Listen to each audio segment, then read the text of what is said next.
Bienvenue à ce nouveau point presse. Au programme de ce jeudi, nous commencerons avec un point sur les actualités du ministère des Armées et des Anciens Combattants. Nous passerons ensuite au focus thématique qui portera cette semaine sur l'engagement des forces armées françaises dans le golfe de Guinée. Et à ce titre, nous accueillons le contre-amiral Bié Charton, adjoint opération du commandant en chef pour l'Atlantique. Il vous dressera un panorama de la coopération avec les marines riveraines dans le golfe de Guinée.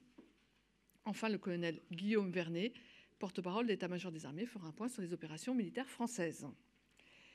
Alors, je commence les actualités avec un anniversaire, celui du contrôle général des armées qui célèbre cette année ses 60 ans. Donc, pour l'occasion, un événement est organisé aujourd'hui au Cercle national des armées, en présence du ministre des Armées, M. Sébastien Lecornu. Et le contrôleur des armées, qu'est-ce que c'est? Il est placé sous l'autorité du ministre des Armées et des Anciens Combattants. Il exerce une mission générale d'inspection, de contrôle, d'audit, d'étude, de conseil et d'évaluation. Par exemple, la cellule Thémis, qui est chargée de recueillir les signalements de violences sexuelles et sexistes, de discrimination de toutes sortes et de veiller à leur traitement, est rattachée au contrôle général des armées. Je poursuis avec une actualité dans le domaine capacitaire, l'arrivée des 2 nouveaux chars Leclerc rénovés dans les unités de l'armée de terre. La semaine dernière, le centre d'entraînement Provence et le 12e régiment de cuirassiers ont réceptionné 2 chars Leclerc rénovés. Ils sont dotés de protection renforcée contre les engins explosifs et les roquettes. Ces livraisons s'inscrivent dans le cadre de la loi de programmation militaire qui prévoit 160 chars Leclerc rénovés d'ici fin 2030. En 2024, l'armée de terre recevra au total 21 chars Leclerc rénovés et 15 d'entre eux ont été livrés. Donc par char rénové, qu'est-ce que l'on entend? En fait, il s'agit d'améliorer, de moderniser le blindage et les systèmes de liaison de l'ensemble des chars Leclerc pour renforcer leur capacité sur le champ de bataille. À terme, ces chars seront dotés de moyens qui leur permettront de s'intégrer à la bulle de combat Scorpion et ils seront également équipés d'un tourelot téléopéré fin 2025 et de nouveaux viseurs en 2028. La rénovation du char Leclerc lui permettra de rester au service jusqu'à l'arrivée dans les forces du futur système de combat terrestre, le MGCS. Je passe maintenant aux actualités en lien avec la préparation opérationnelle des forces.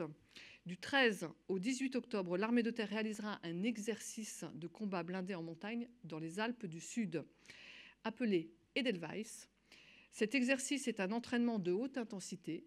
Il déploiera toutes les unités du 4e régiment de chasseurs ainsi que des renforts de la 27e brigade d'infanterie de montagne. À noter, un détachement étranger britannique du Light Dragoons participera également à cet exercice.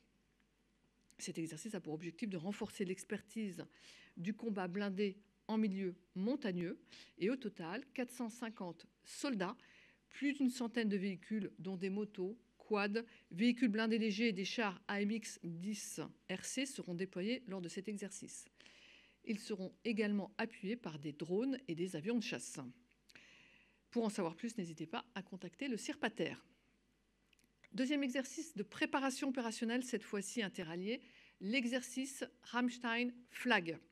Depuis le 30 septembre et jusqu'au 11 octobre, l'armée de l'air et de l'espace participe à la première édition de l'exercice multinational de haute intensité Rammstein Flag. Organisé par le commandement aérien allié de l'OTAN situé à Ramstein en Allemagne, ce nouvel exercice vise à offrir à une dizaine de nations participantes des possibilités d'entraînement de haut niveau qui intègrent des scénarios réalistes dans un environnement opérationnel complexe. Durant 2 semaines, les aéronefs de l'Alliance répondent à des scénarios créés dans le cadre de la posture défensive et dissuasive de l'OTAN. Ainsi, ils s'entraînent à la stratégie CA2AD pour déni d'accès et interdiction de zones. Et les alliés doivent évoluer dans une bulle de protection antiaérienne mise en place par l'adversaire. Déployé sur les bases aériennes d'Andravida et de Preveza en Grèce, le détachement français est composé de 8 Rafales, un AWACS, un A330 MRTT et mobilisera 210 aviateurs et aviatrices. Cet exercice vise à renforcer les techniques et tactiques de défense de l'OTAN dans un environnement opérationnel au plus proche de la réalité.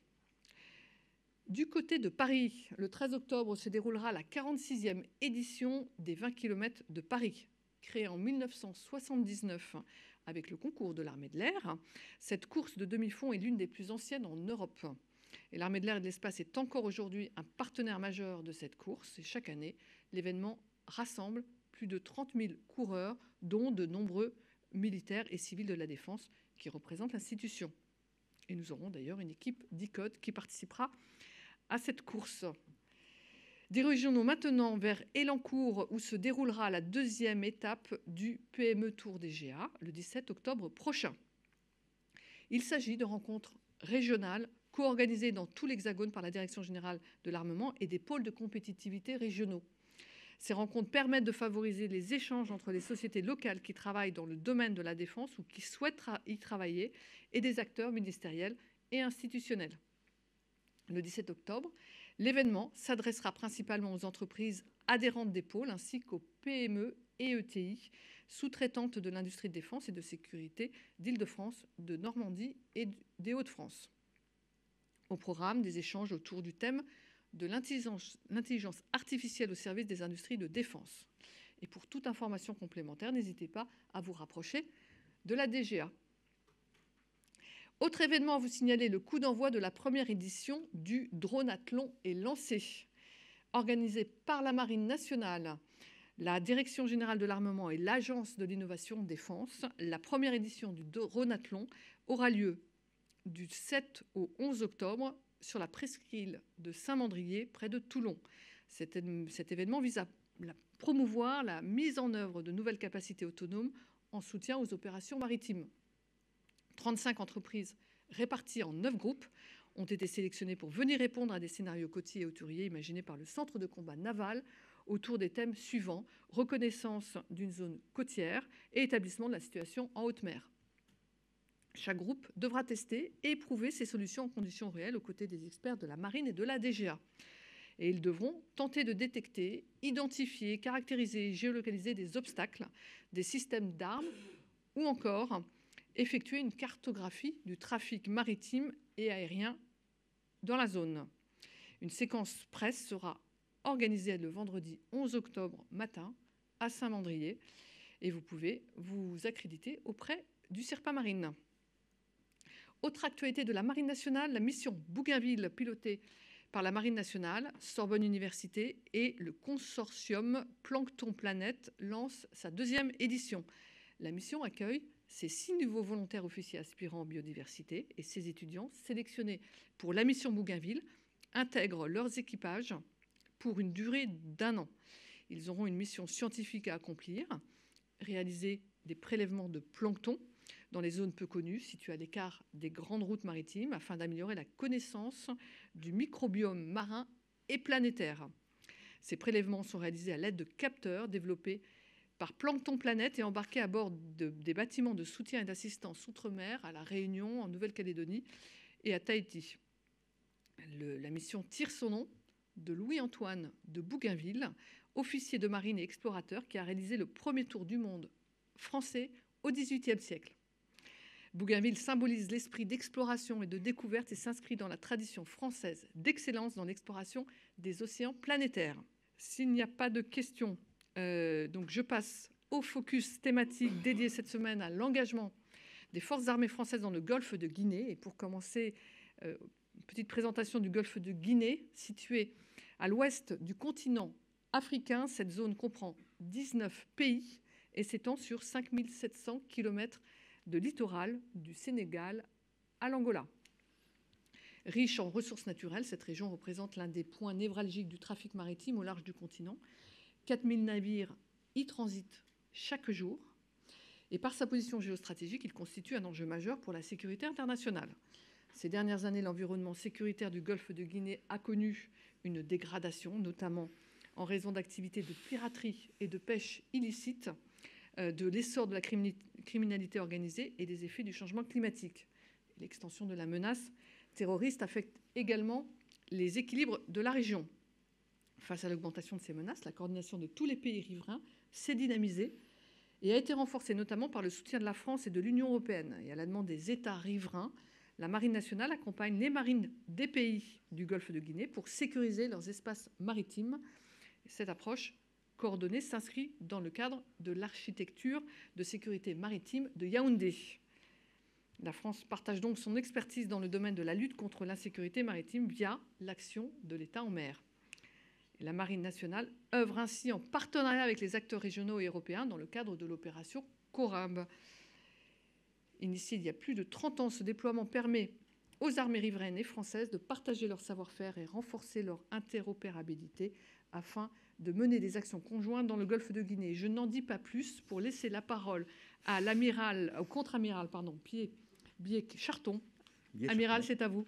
Merci Madame la Directrice. Mesdames, Messieurs, bonjour. Vous avez dit déjà beaucoup de choses. Je reviendrai un petit peu dessus. Et surtout, je vais mettre du concret sur ce que la Directrice vient d'évoquer, en montrant les initiatives particulières qui sont réalisées par CECLANT, contrôleurs opérationnels des unités françaises dans l'Atlantique, de l'Atlantique Nord, l'Arctique jusqu'à l'Atlantique Sud, qui comprend ici le golfe de Guinée. Et donc, je vous parle du golfe de Guinée, comme vous l'avez compris, et des enjeux et des défis de sécurité maritime qu'il y a dans cette zone. Et ça, je le présenterai à travers deux initiatives particulières. L'Académie maritime embarquée Sirène et l'exercice majeur interrégional Grand African Nemo 2024, qui va se dérouler au mois de novembre. Tout ça, c'est réalisé à partir du porte-hélicoptère amphibie Dixmude, qui a appareillé pour la mission Corambe de Toulon lundi dernier. Je tiens à préciser, notamment dans mes camarades interarmés, que la mission Corambe, c'est un coup complet avec beaucoup plus de choses que ce que je vais présenter ici.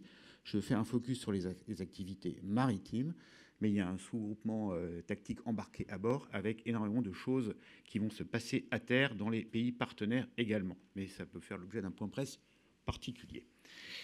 Voilà, donc suivante, s'il vous plaît. Le golfe de Guinée, juste pour... on aime bien les cartes, nous, les marins. On a besoin de cartes. Vous avez parlé de la zone. Densité du trafic, petits bateaux, gros bateaux, opacité, pas de AIS, de transpondeur AIS. C'est une zone d'aubaine pour les trafiquants en tout genre. On en a parlé. La piraterie en haute mer, le brigandage près des côtes, les narcotrafiquants, le trafic de pétrole, les pêcheurs sans scrupules, on y reviendra, des passeurs de migrants, des pollueurs, etc., etc. Deux exemples, pêche illégale, qu'on appelle INN, illégale, non déclarée, non réglementée. Ça représente, on estime, un manque à gagner de 1,5 à 3 milliards d'euros pour les nations riveraines annuels. Trafic de drogue. Vous suivez l'actualité, c'est une zone de trafic qui vient d'Amérique du Sud, cocaïne en particulier, et qui remonte après vers l'Europe, soit maritime, soit par la terre. 14 tonnes saisies depuis 2020, depuis le début de l'année par la marine dans cette zone-là. 14 tonnes. Et si cette cocaïne a plutôt une destination vers l'Europe, c'est évidemment un facteur de déstabilisation pour les pays parce que c'est de la criminalité et de la corruption dans ces États. Voilà, donc ça ne vous échappe pas, les pays d'États riverains du golfe de Guinée, par définition, sont historiquement et géographiquement tournés vers la mer. L'économie bleue, l'économie maritime, pour eux, c'est vital. C'est vital pour leur commerce, pour leurs approvisionnements et leurs exportations. C'est vital pour maîtriser leurs ressources pétrolières ou autres. C'est vital pour l'alimentation des populations et notamment l'alimentation à travers les produits de la pêche. C'est vital aussi pour le tourisme, parce que ces pays-là développent du tourisme avec des zones côtières qui sont pleines de richesses. Donc l'enjeu ici, c'est bien de faire en sorte que la mer, ce ne soit pas un facteur de déstabilisation pour ces pays, j'allais dire un facteur supplémentaire de déstabilisation, mais bien un facteur de richesse pour les populations.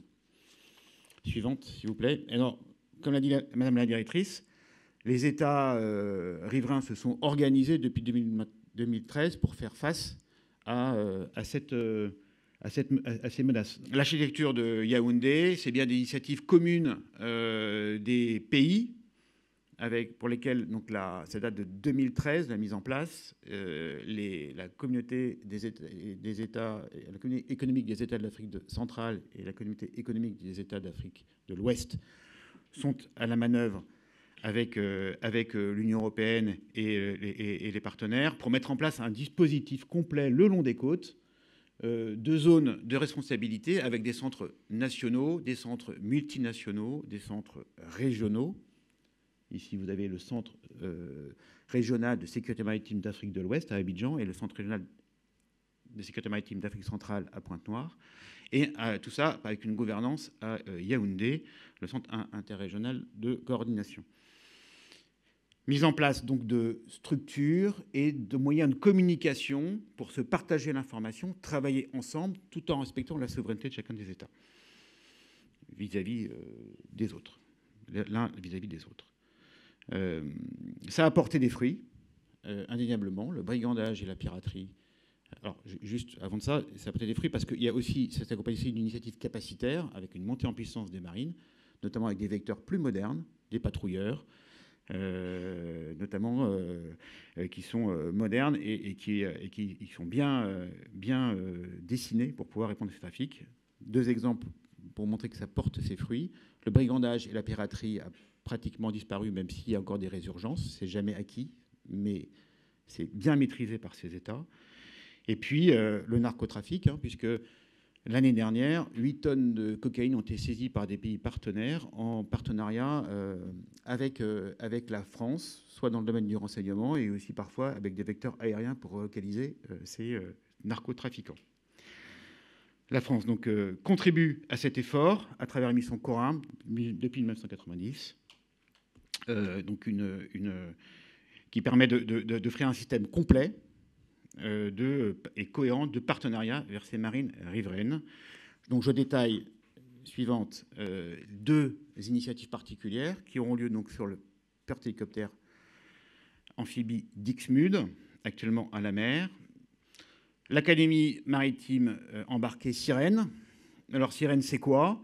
C'est une académie maritime avec des cours théoriques, une centaine d'heures, des cours théoriques et pratiques sur la sécurité et la sûreté maritime, avec un large panel d'intervenants que vous avez ici rassemblés. Donc je ne les ai pas ici, mais avec beaucoup d'intervenants de l'Union européenne, de l'ONU et des nationaux français, notamment nos experts, par exemple, de la pollution, le CEDRE ou le CEPOL. Des exercices conduits sous forme de panneaux tactiques, avec tous les scénarios qu'on a évoqués précédemment, la pollution, le narcotrafic, la pêche illégale, le sauvetage en mer aussi, bien sûr, l'immigration, je n'en ai pas parlé, mais aujourd'hui, nos amis sénégalais et mauritaniens font les mêmes missions que nous de sauvetage de la vie humaine pour sauver les migrants qui partent de leurs côtes, etc. Et des rencontres à l'occasion d'escales, puisqu'ils sont embarqués sur le Dixmude, des rencontres avec les organismes locaux pour apprendre à mieux connaître. Sénégal, Côte d'Ivoire, Ghana et Congo, cette année.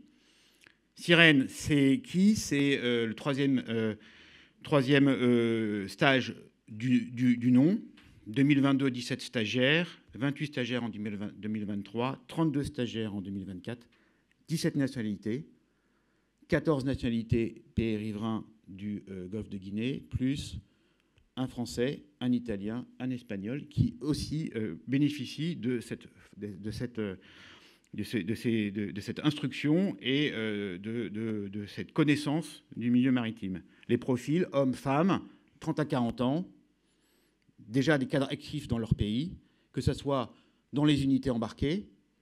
On a des seconds commandants de patrouilleurs de différents pays, ou alors dans leur administration, souvent à statut militaire, la majorité à statut militaire, immigration, pollution, aire marine protégée, commerce maritime, etc. Voilà.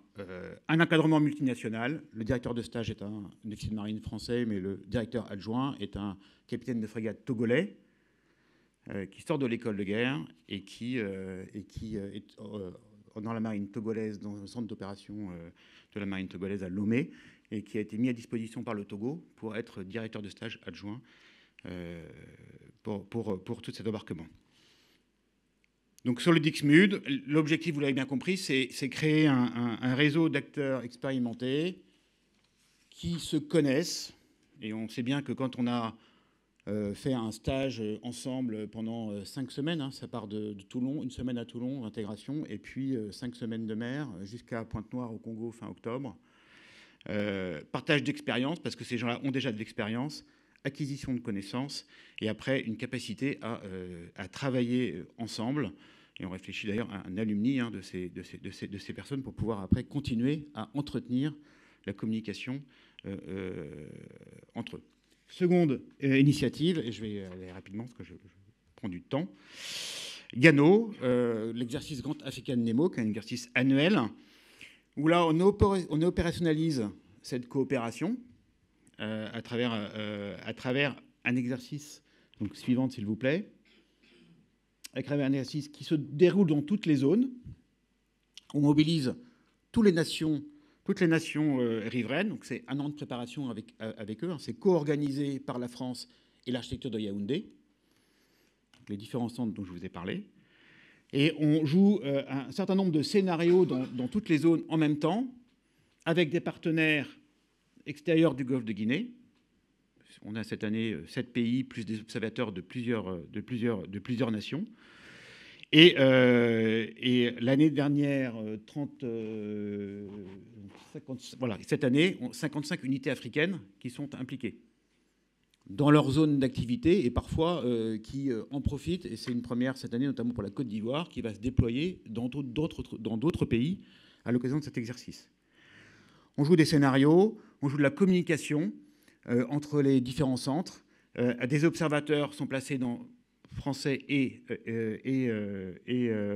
africains et des pays partenaires sont placés dans les différents centres aussi pour faciliter cette coordination. Et il y a aussi un volet académique, puisque là aussi, il y a des formations ou des instructions qui sont dispensées par les organismes Interpol, l'ONU, la sécurité maritime de l'ONU, le CEDRE, etc., enfin différents intervenants. Voilà, et tout ça, ça se termine à Pointe-Noire au Congo, là où se situe le Centre régional de sécurité maritime d'Afrique centrale, pour un grand débriefing. Voilà, il s'agit bien d'opérationnaliser cette coopération. Et suivante, j'en termine, Madame la Directrice.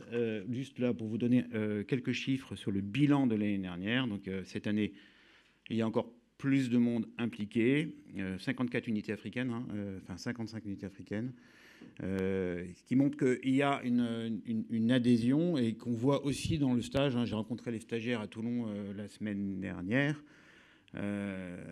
très motivés. J'ai eu des questions très pertinentes, même un peu déstabilisantes, sur les aires marines protégées, la pollution, la planification spatiale maritime, la responsabilité pénale d'un préfet maritime, etc., etc. Voilà, j'en ai terminé. Suivante, il y avait juste une photo, et je laisse la place aux questions. Vous avez compris, donc je le redis, mais c'est contribuer avec ces pays à la stabilité du golfe maritime du golfe de Guinée, c'est bien faire de la mer une richesse pour ces pays et pas un énième facteur de déstabilisation, malheureusement. Bonjour, Amiral Éric Biégala, Radio France. Vous nous avez décrit des opérations, on va dire, d'exercice et de formation qui auront lieu à bord d'un PHA, ou grâce à ce PHA. J'imagine qu'il y a quand même beaucoup d'autres opérations qui sont faites Tout à fait. Dans le golfe de Guinée, naval, hein, je parle bien de maritime uniquement, quelles sont-elles? C'est quoi? On a systématiquement un bâtiment d'importance dans le golfe de Guinée, plusieurs. Pourquoi faire exactement? Alors, tout à fait. Donc, mission Coram, hein, qui a été évoquée, avec deux objectifs. Être prêt à protéger notamment nos ressortissants, qui sont nombreux, plus de 80 000 dans ces États, si nécessaire, et en même temps, la possibilité de faire de la coopération et du partenariat militaire opérationnel avec ces bateaux. Donc, actuellement, vous avez le commandant du coin, qui est en mission. Donc, on est présent à peu près 80% de l'année avec un bateau, qui est en mission et qui, dans la continuité, fait des exercices réguliers avec ses marines, fait que ce soit l'occasion d'escale, où à ce moment-là, il y a de la coopération qui est faite, de la préparation d'exercices, et après d'exercices, voire des patrouilles opérationnelles communes qui sont réalisées en mer ensemble. Donc ça, c'est le fond de la coopération. Et ça fonctionne très bien parce que, effectivement, nos marins, quand ils arrivent à quai, ont l'occasion de discuter avec leurs partenaires, de voir les patrouilleurs, de discuter avec eux de l'emploi, éventuellement de les aider sur des assistances éventuellement techniques si nécessaire. Et puis après, départ en mer, patrouille commune, parfois avec des moyens aériens. On a un Falcon 50 présent à Dakar qui, lui, est capable aussi il a une mission première au profit du Sénégal, mais de sécurité maritime, mais il contribue aussi, notamment dans le cadre des opérations qu'on a faites, dont je vous ai cité, hein, les opérations quand il fait un narcotrafic, de relocaliser. Bonjour, Mathieu Rabéchaud, AFP.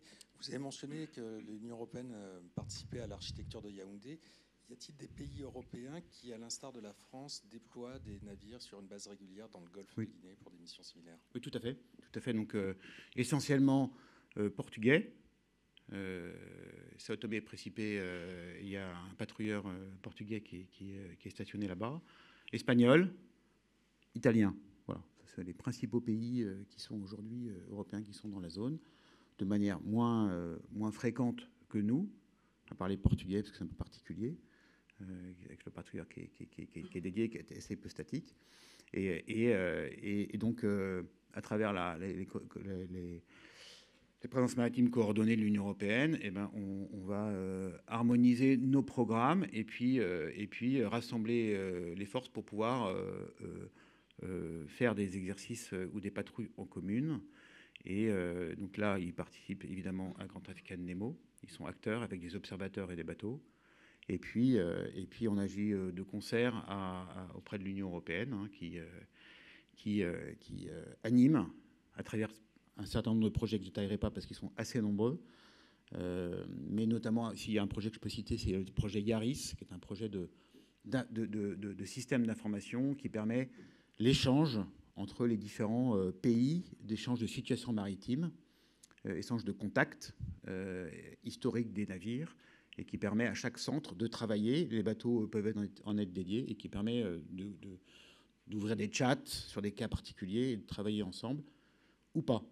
C'est-à-dire que les pays ont quand même une souveraineté dans leur zone à eux, et donc ont la possibilité d'ouvrir, ou gardent le cadre national avec eux. Donc ça, c'est un système Yaris, projet Gogin 2, pour être plus précis, qui est animé par l'Union européenne, sur lequel on travaille, et qui est utilisé, c'est le système d'information qui est utilisé pour Grand Traficant Nemo et toutes les patrouilles pour pouvoir communiquer.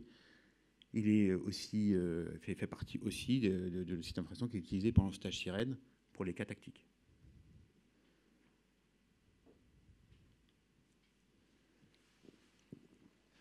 Bonjour Amiral, Pierre Derbès, Marine et Océan.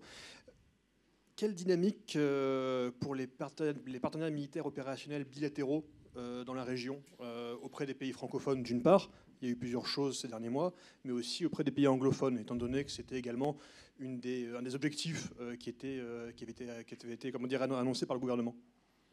Alors, la dynamique, bon, je pense que je l'ai quand même présenté, hein, mais je saisis votre question pour parler des pays anglophones, parce qu'évidemment, les pays anglophones sont dans cette dynamique, et c'est d'excellents partenaires. Le Ghana et le Nigeria en particulier, on travaille très bien avec eux. Oui, je pensais en fait à l'état de la relation, par exemple, avec plusieurs pays francophones dans la zone, notamment Côte d'Ivoire, Bénin, etc., Gabon aussi. Savoir si on était sur une dynamique de maintien, d'augmentation ou de diminution. Et même chose pour les pays anglophones. Donc là, vous avez répondu, et qu'ils étaient potentiellement dans une dynamique, par exemple, d'augmentation, quels étaient les projets en cours ou les formats de coopération qui seraient potentiellement aussi diminués. Étant donné qu'il y avait eu beaucoup de déclarations par rapport à ça, et que jusqu'à maintenant, il n'y a pas eu beaucoup de développement, c'était savoir si... Alors, sur l'aspect maritime, je pense avoir montré qu'il y a quand même des développements qui sont intéressants, qui sont réalisés. Alors, bilatéraux, oui, à chaque fois, il y a du bilatéral qui est réalisé, bien sûr. Bien sûr, il y a l'architecture Yaoundé, mais effectivement, quand le commandant du coin arrive en escale en Côte d'Ivoire, ou demain le PHA d'Ixmude, il y a du bilatéral qui va être organisé avec ces pays. On a des coopérants sur place avec qui on travaille. On est à l'écoute de nos partenaires sur les scénarios qu'ils veulent jouer. Typiquement le Sénégal. Je vous donne l'exemple du Sénégal. Le Sénégal est très demandeur de coopération dans le domaine de la lutte anti-pollution. Voilà.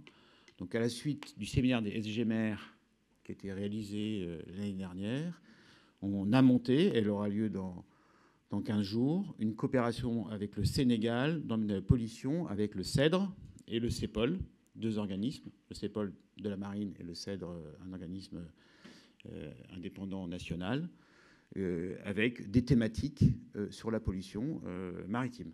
Voilà. Et des exercices et des instructions, notamment sur le matériel. Voilà, donc c'est des demandes de jouer des scénarios, parce que ces marines ont du matériel, voilà, mais ont encore besoin de pratiquer pour la mise en œuvre. Voilà une initiative concrète qui vient de la dynamique. Je n'ai pas parlé, il y a aussi le symposium des chefs d'état-major marine des golfes de Guinée. Le prochain aura lieu à Abuja, tous les ans, où là aussi, donc, occasion d'échange, de revenir sur toutes ces initiatives et de regarder les axes d'effort qui intéressent particulièrement nos partenaires, et avec qui donc, après, on réalise des choses concrètes sous la forme d'exercices et d'instructions. Et nous passons maintenant au point sur les opérations militaires françaises, avec le colonel Guillaume Vernet. Merci Madame la Directrice. Bonjour à tous et à toutes. Je vais commencer ce tour d'horizon des opérations avec la zone du Proche et Moyen-Orient. Depuis l'attaque du Hamas du 7 octobre contre Israël, la situation sécuritaire s'est fortement dégradée dans la région. En réponse à cette situation au Proche-Orient, et en s'appuyant sur des moyens qui sont régulièrement positionnés en Méditerranée orientale, les armées ont renforcé à titre de précaution leur dispositif militaire afin d'être en mesure de faire face à toute détérioration de la situation. Ainsi, le 30 septembre, les armées françaises ont déployé un porte-hélicoptère amphibie, PHA, ainsi que son escorte en Méditerranée orientale sur court préavis. C'est un bâtiment polyvalent qui dispose de plusieurs capacités de projection par air ou par mer, ainsi qu'une capacité d'appui sanitaire pour un bâtiment qui a vocation aussi à être un état-major embarqué. Ce dispositif déployé est à la fois modulable et réactif, et la priorité in fine est bien de participer à la sécurisation de la région où, comme vous le savez, nous avons des ressortissants français ainsi que du personnel militaire présent dans différentes emprises. Le 29 septembre, la frégate française qui est déployée en mer Rouge a réalisé un exercice de partenariat avec la marine égyptienne.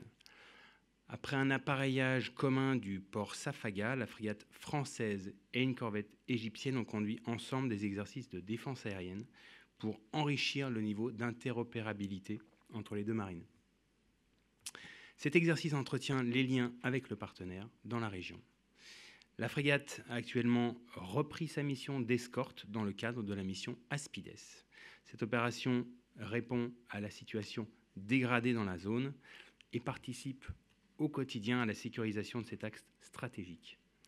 Nos bâtiments accompagne et protège les navires de commerce qui en ont exprimé le besoin et en transit entre Suez et Hormuz.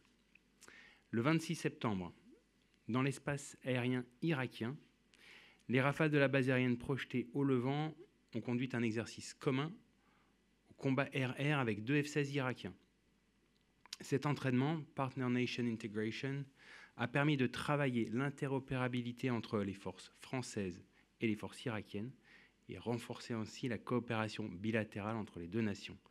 Donc, depuis le 24 septembre, dans le cadre du traité de coopération bilatérale avec l'Irak, la mission Task Force Lamassu, placée sous le contrôle opérationnel des forces françaises aux Émirats arabes unis, a commencé aussi la formation du 3e bataillon des airs.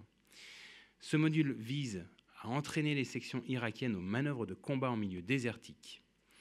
La France montre ainsi à travers cette formation son soutien au renforcement de la souveraineté irakienne. Plus au sud maintenant, dans la Corne de l'Afrique, en étroite liaison avec le partenaire, la France poursuit son engagement aux côtés de la République de Djibouti. Ainsi, du 20 au 27 septembre, des Mirage 2000-5 des FFDJ ont effectué 24 sorties aériennes. Ces vols s'inscrivent dans le cadre de la préparation opérationnelle des pilotes dans le domaine de la défense de l'espace aérien djiboutien, à laquelle la France contribue en vertu du traité de défense bilatérale. En parallèle, du 22 au 26 septembre, 3 moniteurs du RAID, qui est une unité d'élite de la police nationale djiboutienne, ont encadré aux côtés des instructeurs français un stage au Centre d'entraînement au combat et à l'aguerrissement au désert, CECAD, CECAD, au profit de soldats du 5e régiment interarmes d'outre-mer, le 5e RIAOM, composante terrestre des forces françaises à Djibouti.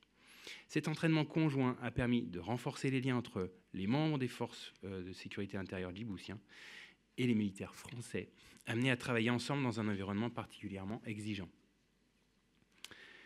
On passe maintenant au flanc oriental de l'Alliance Atlantique, où les militaires français s'engagent pour la sécurité collective. Tout d'abord, en Roumanie, le bataillon multinational a organisé cette semaine une compétition de tir interallié à Balta Verde. Cet entraînement a été mené par le 20e bataillon d'infanterie roumain et a rassemblé des unités polonaises, portugaises, macédoniennes et françaises. Au cours de cet entraînement, les militaires des différentes nations ont pu s'enrichir mutuellement avec un haut niveau d'expertise en technique de tir de combat, qui est l'illustration concrète de la cohésion des pays de l'Alliance. En parallèle, la mission Aigle, après la phase de relève opérationnelle, poursuit sa montée en puissance. D'abord avec la campagne de tir baptisée Eagle Fury, qui permet aux soldats de maintenir leur savoir-faire technique et tactique dans le cadre d'une manœuvre de tir réel. Ensuite, avec l'exercice Eagle Sapper, qui favorise le partage d'expériences opérationnelles au sein des unités de génie du bataillon multinational, notamment avec les sapeurs du 136e bataillon du génie roumain. Il s'agit essentiellement de la mise en œuvre d'engins du génie, d'ouverture d'itinéraires ou encore la consolidation de positions de combat. Par ailleurs, en Estonie, en marge de la participation française au bataillon multinational de la mission Lynx, la compagnie d'infanterie légère CIL est arrivée le 1er octobre dans le pays. Cette projection consolide la coopération entre les forces françaises et estoniennes. Cette compagnie a pour mission d'interagir avec l'Estonian Defence League, ETL, lors d'exercices qui visent à renforcer la défense opérationnelle de l'Estonie. Cette compagnie, qui est équipée de véhicules Serval, a démontré la volonté des forces françaises d'engager les capacités les plus modernes aux côtés des pays alliés. Et ce déploiement s'inscrit dans la logique de partenariat fiable dans la durée et vient encore renforcer la contribution française sur le flanc est de l'Alliance. On passe maintenant en mer avec la zone Atlantique Nord où des activités opérationnelles se poursuivent avec le déploiement de plusieurs bâtiments de la Marine nationale. En premier lieu, le chasseur de mines tripartite CMT, le Sagittaire, a poursuivi sa mission en mer Baltique. Cette semaine, il a effectué de la recherche de mines historiques dans les eaux territoriales lettonnes et a accosté à Riga. Toujours en mer Baltique, du 23 au 24 septembre, au large de Stockholm, la frégate française déployée dans la zone et la frégate Helsingborg suédoise ont réalisé une série d'exercices complexes de lutte anti-surface et anti-sous-marine. Ces entraînements face à une menace du haut niveau favorisent les échanges entre les marins et renforcent la crédibilité de l'Alliance. La frégate française a ensuite repris sa patrouille de surveillance des frontières des pays baltes dans le sud de la mer Baltique au sein du Task Group de l'OTAN. Enfin, en Islande, un groupement de plongeurs démineurs, un GPD, participe du 30 septembre au 8 octobre à l'exercice Northern Challenge 24 qui réunit des membres de l'OTAN ainsi que des nations partenaires. Il s'agit du plus grand exercice de l'OTAN de déminage maritime et terrestre où il y a donc 450 participants et 16 nations en 2024. On passe maintenant à l'Afrique, où les armées françaises s'engagent au quotidien auprès de leurs partenaires pour mener des actions de coopération adaptées aux besoins de chaque pays. Donc, on parle de la mission Corimbe, amiral, puisque depuis le 30 septembre, le porte-hélicoptère amphibie Dixmude, qui a appareillé pour être déployé en mission Corimbe dans le golfe de Guinée. Il embarque pour toute la durée de sa mission un groupement tactique embarqué, un GTE, et un groupe aéromobile embarqué. À cette occasion, il accueille notamment la 3e édition du stage d'instruction dont vous avez parlé, amiral, le stage Sirène, de fin septembre à début novembre. Et en parallèle, dans le cadre de la mission Corimbe, vous l'avez souligné aussi, donc le 29 septembre, le patrouilleur de haute mer, commandant Ducoing, a réalisé une escale valorisée à Port-Gentil, au Gabon. Il a ensuite repris la mer le 30 septembre pour effectuer une patrouille conjointe avec le patrouilleur gabonais enseigne de vaisseau Betseng dans la zone économique exclusive gabonaise. Au cours de cette patrouille, les 2 bâtiments ont effectué un exercice de tir réel, puis les marins français sont rendus à bord de l'enseigne de vaisseau Betseng pour une session de formation commune des mécaniciens de bord. Ces partages d'expériences sont un gage de l'efficacité de la mission Corimbe dans son soutien à l'architecture de Yaoundé. On passe au Sénégal, où du 23 au 27 septembre, 20 sous-officiers logisticiens sénégalais ont participé à un exercice organisé au pôle d'entraînement des postes de commandement, le PEPC. La montée en puissance des états-majors des pays partenaires dans le domaine de la logistique favorise le partage d'expériences dans un domaine clé de l'engagement opérationnel. Cet entraînement témoigne une nouvelle fois de la coopération militaire de haut niveau entre le Sénégal et la France. On passe à l'Indo-Pacifique, puisque du 9 au 20 septembre, les forces armées en Nouvelle-Calédonie, les FANC, ont envoyé une section du régiment d'infanterie de marine du Pacifique, Nouvelle-Calédonie, le RIMAP-NC, aux Fidji, pour participer au Field Training Exercise, un FTX, qui s'appelle Cartwheel 2024. Cet exercice multilatéral avait pour objectif de renforcer la capacité des participants à combattre en jungle. Cartwheel 2024 a regroupé plusieurs nations, donc les Fidji, qui est la nation hôte, les États-Unis, l'Australie, la Nouvelle-Zélande, les Tonga, le Royaume-Uni et la France. Au cours de l'exercice, les militaires français ont pu échanger et s'enrichir de l'expertise des autres nations lors de manœuvres de combat en jungle, d'infiltration ou encore d'assaut. La participation des armées à cette édition 2024 de l'exercice Cartwheel affirme la volonté de la France, nation riveraine, à s'investir pour un espace indo-pacifique libre, sûr et ouvert.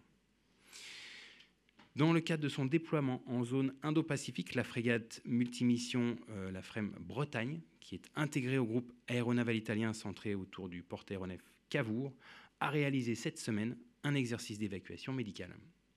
Cet entraînement, réalisé conjointement avec le Cavour, a simulé une urgence chirurgicale survenue à bord de la frégate française. Les équipes médicales des 2 bâtiments ont travaillé de concert pour assurer le transfert et la prise en charge du patient. Ainsi, après que la Bretagne ait quitté la zone Pacifique et le groupe aéronaval du Cavour, cet exercice conclut plusieurs semaines de coopération et a permis d'attester du haut niveau d'expertise des 2 marines dans toutes les dimensions des opérations aéronavales. Par ailleurs, le 28 septembre, le bâtiment de soutien et d'assistance outre-mer, BSAOM Bougainville, a repris la mer pour une mission aux îles Marquises. Cette nouvelle mission, nommée Pacific Aito, porte des objectifs multiples. Conduire des exercices interarmés d'assistance aux populations, notamment en réponse aux catastrophes naturelles avec le RSMA à Nuku-Hiva. affirmer la souveraineté française des missions de police des pêches dans la ZEE du Pacifique, soutenir les îles éloignées en ravitaillement, contribuer à la recherche scientifique en lien avec Sorbonne Université par l'embarquement de volontaires aspirants, les VOA, chargés de conduire des prélèvements pour une meilleure connaissance des océans de la zone. Enfin, la frégate de surveillance Le Prairial a regagné Papeete après avoir marqué un task group chinois dans le cadre de la surveillance de la zone économique exclusive Polynésie française. Ce transit a été réalisé dans le respect du droit international. Enfin, à Madagascar, depuis le 16 septembre, le détachement de légionnaires du 5e régiment étranger poursuit une formation conjointe à l'Académie militaire de l'École nationale des sous-officiers de Madagascar. Cette formation avec les militaires malgaches approfondit les connaissances tactiques, le tir de combat, le sauvetage au combat et le combat en zone urbaine. Cette séquence permet de développer les liens de coopération avec Madagascar dans le cadre d'un partenariat d'égal à égal. On passe à la zone Antilles-Guyane. Dans le sud de la Guyane, les patrouilles conjointes des forces armées guyanaises avec les forces de sécurité intérieure continuent pour lutter contre l'orpaillage illégal. L'occupation du terrain permet de stopper immédiatement la reprise de ces activités illicites. Par ailleurs, les FAG contribuent au soutien de la population. Dans ce cadre, l'équipage de l'hélicoptère Puma des FAG a été déclenché dans la nuit du 23 au 24 septembre pour réaliser 3 évacuations sanitaires. Ces actions illustrent la cohérence et la polyvalence du dispositif de souveraineté en Guyane. Dans le cadre de la lutte contre les trafics illicites, les forces armées aux Antilles ont réalisé une nouvelle saisie de produits stupéfiants le mercredi 25 septembre. La frégate de surveillance Germinal a donc procédé à une interception en haute mer d'une embarcation rapide sans pavillon à 460 milles nautiques, donc à peu près 850 km au large de la Martinique. Les marins du Germinal ont localisé et conduit l'interception de l'embarcation. Cette nouvelle intervention contribue à la stabilité régionale. Une opération de coopération opérationnelle, à l'issue de la saisie, le Germinal a poursuivi sa mission et s'est rendu à Carthagène des Indes, en Colombie. Il a ensuite patrouillé avec un bâtiment de la marine colombienne, contribuant ainsi au renforcement de la coopération entre les FA et les pays partenaires de la zone Caraïbe. Enfin, dans la continuité du renforcement des échanges avec les pays de la zone Caraïbe, une section de soldats néerlandais et trinidadiens est toujours présente au sein du 33e régiment de l'infanterie de marine, le RIMAP, dans le cadre d'un stage d'aguerrissement au centre nautique et d'entraînement en forêt, le CNEF. Voilà. Ceci conclut ce point de situation. Je suis prêt à répondre à vos questions. Quelques petites précisions. Le PHA qui est parti pour la Méditerranée orientale, on imagine qu'il peut également servir à évacuer un certain nombre de ressortissants français ou franco-libanais coincés au Liban. Je crois qu'on compte à peu près 60 000 personnes qui pourraient être évacuées. Est-ce que le PHA devrait servir à ce type d'opération? Merci Eric pour cette question. Alors, une opération d'évacuation de ressortissants relève du ressort du ministère de l'Europe et des Affaires étrangères pour ce qui est de la décision. Nous sommes, nous, en appui et nous effectuons ce qui nous est demandé. De la même manière, les moyens primaires utilisés pour ce type d'évacuation relèvent aussi du Quai d'Orsay. Les moyens militaires ne sont employés qu'à partir du moment où la zone est non permissive et donc implique le besoin de s'appuyer de la force armée.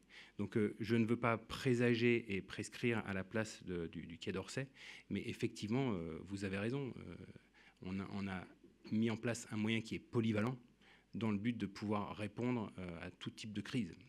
Donc on peut imaginer que ce moyen soit ponctuellement utilisé, même si sa vocation première, c'est d'abord de pouvoir débarquer du matériel et de servir d'état-major de forces embarquées.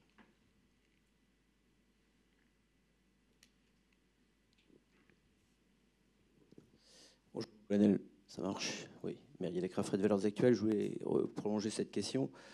Est-ce que vous pouvez nous donner quelques détails supplémentaires sur l'escorte? Vous avez parlé d'une escorte, plus globalement sur les moyens opérationnels actuellement disposés dans cette zone. plus largement que ce que vous avez dit. Et puis, si vous ne répondez pas à la question de mon confrère, peut-être vous allez répondre à la mienne. Est-ce que vous pouvez nous donner en fait une idée du volume sur lequel vous travaillez en cas d'évacuation, autrement dit, sur quel type de volume vous seriez en mesure de travailler, voilà. Est-ce que vous pourriez répondre à cette question ou pas? Merci beaucoup. Merci.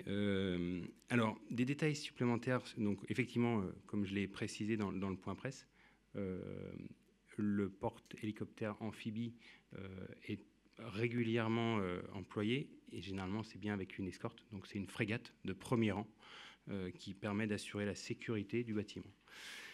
Les moyens sur zone, donc en fait, les armées françaises disposent d'un maillage cohérent en couches, donc pour partir du sud de la mer Rouge jusqu'à la base aérienne 104 des Émirats arabes unis.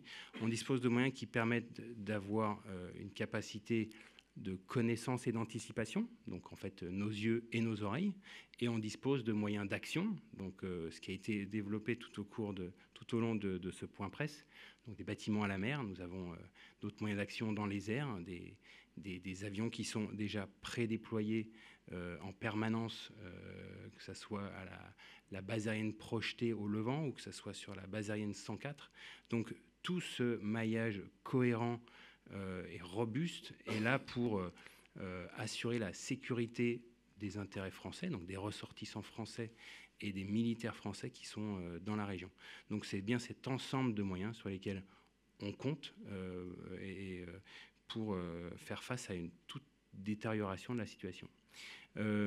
Alors le volume de personnel, donc les Français qui sont... oui, bien entendu. Alors on parle de dizaines de milliers de gens. Les Français, et d'ailleurs vous avez tous certainement vécu ça, lorsqu'on part à l'étranger, il est d'usage de s'inscrire sur les listes consulaires pour faire savoir qu'on est à un endroit. Ça, c'est une démarche volontaire. Donc, à ma connaissance, des chiffres que j'ai entendus du Quai d'Orsay, on est plutôt de l'ordre des gens qui sont inscrits, c'est plutôt de l'ordre entre 20 et 25 000. Et ensuite, l'évacuation de ressortissants est aussi une démarche volontaire. Et donc, ceux qui souhaitent partir, eh bien, doivent obtenir une réponse de la part des autorités françaises. Et donc, c'est bien pour ça que le Quai d'Orsay œuvre à la préparation de ce type d'opération. J'espère avoir répondu à votre question. Juste pour prolonger la question, est-ce que les armées françaises ont toujours des moyens prépositionnés actuellement à Chypre? Alors, je ne pourrais pas répondre à votre question. En fait, pour expliquer les choses un peu plus simplement, les opérations d'évacuation de ressortissants sont des opérations qui sont coordonnées avec un ensemble de pays. On évite d'avoir des doublons. Vous avez pu voir dans la presse, les Britanniques, les Américains ont mis en place eux aussi des moyens. Et on arrive très rapidement à une saturation des endroits. On cherche à se partager les zones de manière à avoir un maillage le plus cohérent possible avec nos partenaires. De la même façon que ce qui s'est passé à Baliste en 2006. Effectivement, Chypre semble être la zone la plus appropriée pour avoir une base arrière, ce qu'on appelle la boucle arrière dans les opérations d'évacuation de ressortissants. Pour ce qui est de l'état du dispositif actuel, n'appelle pas à commentaire de ma part. Bonjour, Nicolas Burnand de la radio RTL. Je me permets de prolonger encore la question de mes collègues. Vous avez parlé on a parlé du porte-hélicoptère amphibie. Bien sûr que c'est pas votre décision s'il est utilisé pour le rapatriement des Français, mais en quoi est-ce que ça pourrait être, si c'est le cas, en quoi ça pourrait être un atout et concrètement à quoi il pourrait servir et comment ça pourrait se passer? Merci. Alors, merci pour votre question, Nicolas. Donc, un porte-hélicoptère amphibie, d'une certaine façon, les marins vont peut-être me détester, mais c'est un couteau suisse. Donc c'est un appareil qui est extrêmement, qui peut embarquer de nombreuses capacités. Donc actuellement, il est parti avec un groupement tactique embarqué. Donc c'est des véhicules, essentiellement des véhicules blindés avec son personnel. Il y a un groupe aéromobile, donc ce sont des hélicoptères. C'est pour ça que j'ai parlé de capacité de transfert tant par les airs que par la mer. Il est équipé donc c'est des hangars hein, avec des capacités de maintenance, de matériel militaire essentiellement. C'est une plateforme aéroportuaire avec c'est bien pour ça que ça s'appelle porte-hélicoptère. Il y a une capacité sanitaire à bord. Cette capacité sanitaire a vocation d'abord à servir aux militaires embarqués, et puisque effectivement on parle d'opérations dans un milieu non permissif. Donc il n'a pas vocation à être un hôpital pour le Liban, et d'ailleurs il ne me semble pas que le Liban aujourd'hui soit en pénurie d'hôpitaux. Et donc c'est aussi un état-major embarqué, puisqu'effectivement à bord vous avez des systèmes de liaison, de communication cryptés qui permettent d'avoir un lien direct, et puis des salles de travail qui sont adaptées au travail d'état-major qui est assez dense dans ce genre d'opération. J'espère avoir répondu à votre question. Concrètement, concrètement, comment ça peut se passer? Ça veut dire que les militaires vont prendre la mer pour aller chercher les Français? Il faudrait qu'on comprenne, si vous pouvez nous le dire. Concrètement, une opération de ce type passe par des lieux de regroupement et des points de regroupement qui doivent être sécurisés. Donc ces points ne peuvent être que sécurisés soit par le pays hôte, s'il en est capable, et s'il n'en est pas capable, c'est bien les forces françaises qui vont assurer cette sécurisation. C'est pour ça qu'on a des militaires qui sont en mesure d'eux, au cas où ils devaient être déclenchés sur une opération d'évacuation de ressortissants, ils sont en mesure de sécuriser ces points de regroupement. Ensuite, à partir de ces points de regroupement, eh bien, sont organisés des transferts vers une zone arrière. Donc là, on part d'une zone qui est non permissive, et on essaie de les embarquer vers une zone permissive. Et donc c'est à partir de ce moment-là qu'il y a un transfert de témoins vers les services du Quai d'Orsay qui assurent cette boucle arrière avec d'autres moyens affrétés pour ramener donc, les ressortissants français vers, a priori, la métropole. Est-ce que ça répond à votre question? Merci. Jérôme Pellistrandi, question peut-être embarrassante. Le groupe aéronaval serait-il prêt à partir? Mon général, merci pour cette question. Embarrassante, je ne sais pas. Le groupe aéronaval est un moyen qui fait partie du panel des forces françaises. Je ne m'exprimerai pas sur son potentiel emploi dans ce type d'opération.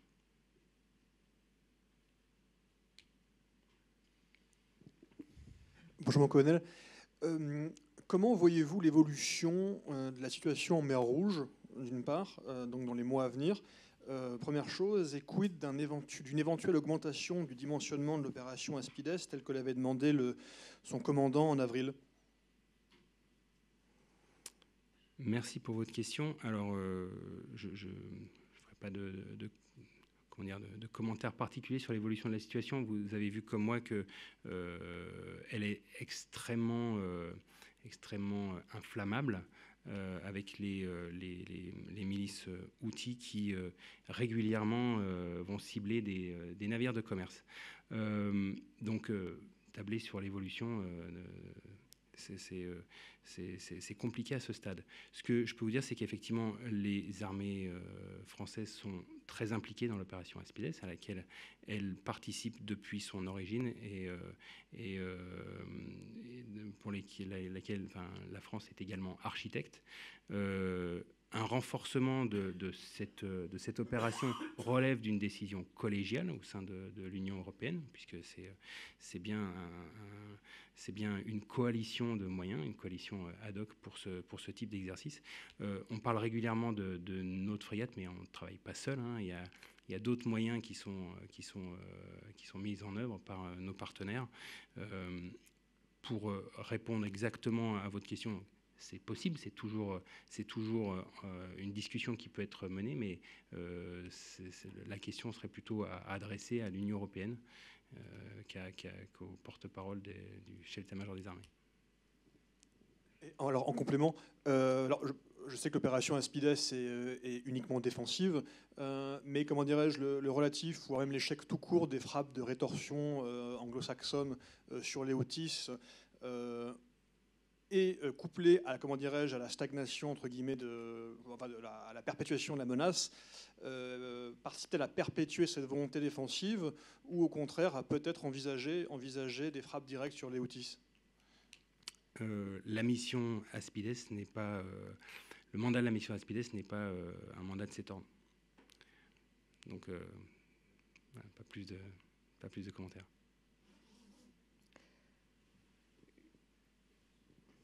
Bonjour mon colonel, Pascal Saint-Mamin, BFM Business. Le ministre des Armées et le président de la République ont parlé de mobilisation des moyens militaires pour parer à la menace iranienne. Est-ce qu'on peut en savoir un peu plus sur ce point, de quoi il s'agit?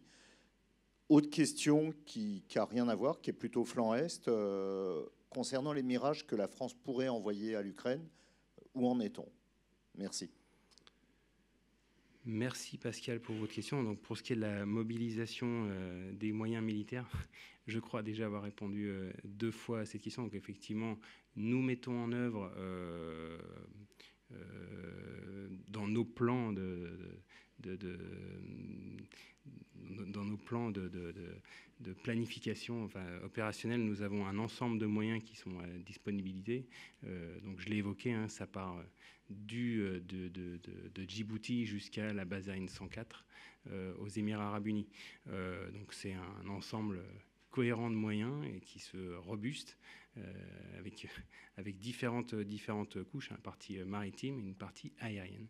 Donc voilà, quand il s'agit de mobiliser ces moyens, c'est bien d'avoir en tête que tous ces moyens sont mobilisables à la demande du politique pour réaliser des actions. Donc je crois avoir fait le tour sur ce sujet. Pour ce qui est des cessions de matériel militaire vers le flanc Est, je vous renvoie vers les propos du président de la République, propos du 6 juin, qui a explicité sa volonté dans un ensemble de déclarations. Voilà, les armées sont aux ordres du politique, donc respectent la volonté supérieure. On prend une dernière question. Oui, je vais revenir au Liban, et plus précisément au Sud-Liban. Quelles sont les relations que vous pouvez avoir avec les forces de défense d'Israël, enfin l'armée israélienne, à l'heure où elle a lancé une offensive au sol sur le Sud-Liban? Bon, on a quand même 700 soldats français qui patrouillent normalement la ligne bleue, qui est devenue de fait une ligne de confrontation au sol avec le Hezbollah. Est-ce qu'il y a des dispositifs particuliers, des dispositions particulières qui ont été prises ou données à ces soldats? Est-ce qu'ils continuent leur patrouille le long de la ligne bleue au risque de se faire tout simplement prendre pour cible? Est-ce qu'il y a une certaine coordination avec l'armée israélienne ou pas du tout? Merci pour cette question, Eric. Donc, je ne suis pas le porte-parole des Nations Unies, donc je vais vous parler de notre engagement effectivement pour les forces françaises qui est au sein de la FCR, la Force Commander Reserve, qui est une unité qui est un pion mobile, un pion tactique qui a vocation à opérer dans l'ensemble de la zone de responsabilité. Donc l'objectif de la mission, c'est de faire observer le respect de la résolution 1701, mais cette mission ne s'arrête pas là. En fait, dans le cadre de cette résolution, la FINUL est le seul organe aujourd'hui de médiation entre les parties au conflit. Donc c'est un outil de désescalade, c'est un outil de médiation qui aujourd'hui qui semble indispensable à la résolution de cette crise intense qui a lieu dans cette partie du Liban. Dispositif particulier, donc vous savez que c'est une opération militaire dans laquelle nous sommes engagés sous le contrôle opérationnel de la FINUL, donc un commandement un commandement militaire, et donc effectivement en fonction de l'évolution de la situation sécuritaire, les patrouilles vont s'effectuer ou ne peuvent pas s'effectuer. Donc c'est un niveau d'alerte, un stade d'alerte qui est décidé par le force commandeur de la FINUL. Il peut toujours être laissé à l'appréciation des unités sur place, mais voilà, je vous rappelle que c'est une force de casque bleu. Ils sont là pour faire observer le respect d'une résolution, mais ils ne sont pas là pour imposer la paix. Une force pour imposer la paix, il faut.